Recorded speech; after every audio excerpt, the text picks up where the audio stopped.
Starting on the home page, we are going to go to the packing option. And from here, we will see we have a number of ways to find our pick notes. Starting with ad hoc, we can select this and then we can either scan or we can type in our pick note number.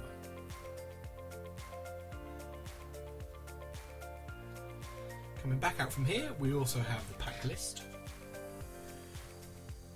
This shows in a list all of the pick notes waiting to be packed. At the top of this page, we can also run pack inquiries, product inquiries, location inquiries, and tote inquiries. If I come back out here, we can also run from location. So when I go into this, we will need to scan our tote location. And this will bring up everything that is currently within that tote. From here, we can type in our package number.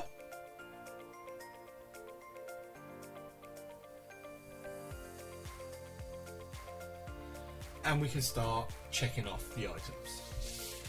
As we scan each item, we can see that will come to the top and it will start adding on to the total. Once we reach the total, the item will vanish.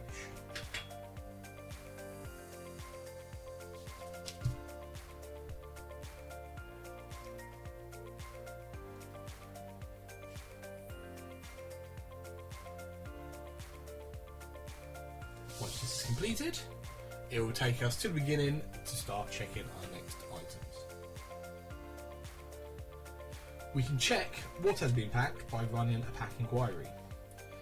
If we go to this option, we can scan or type in the package number.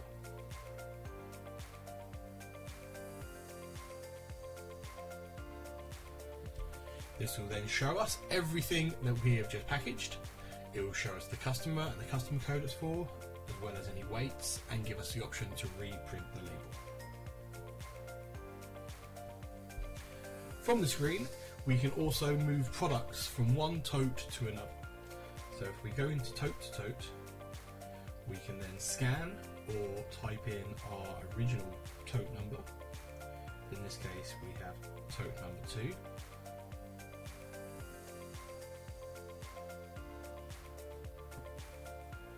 We can then see everything that is currently within this tote.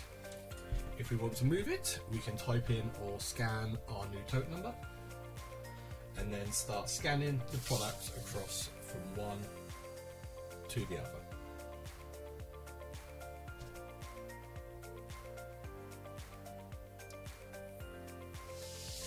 Once that's completed, we can rescan our tote number 1 and we'll see that all of the products are now in that tote.